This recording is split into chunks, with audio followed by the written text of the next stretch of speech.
Hello! আমি অনেকবার একটা কথা খুব শুনেছি আমার চেনা পরিচিত বন্ধু-বান্ধব বা আমার ফ্যামিলির লোকেদের মধ্যে যে, ও তো ব্যবসা করে, ও নিশ্চয়ই বাড়িতে বসে, বসে খুব আরামে ১৫-২০ হাজার টাকা কামিয়ে নেয় মাসে। বা অনেকের সামনে থেকেও এসে জিজ্ঞেস করে যে, "তুমি তো নিশ্চয়ই ১৫-২০ হাজার টাকা কামিয়ে নাও?"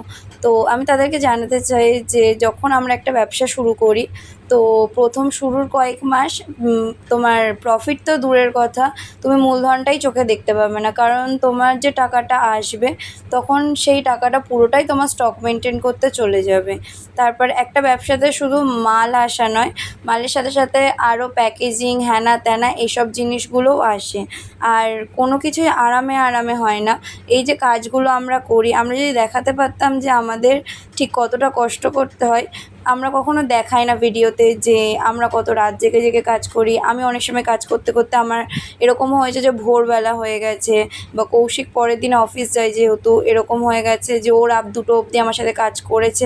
করার পর একদম সকালে উঠেই ওর অফিসে যাওয়ার জন্য বেরিয়ে যেতে হয়েছে। আবার এখানে কেউ এটা ভেবে নিও না যে আমার সাথে, সাথে কাজ করেছে মানে আমার বাড়িতে এসে কাজ করেছে বা আমি ওর বাড়িতে থেকে কাজ করেছি।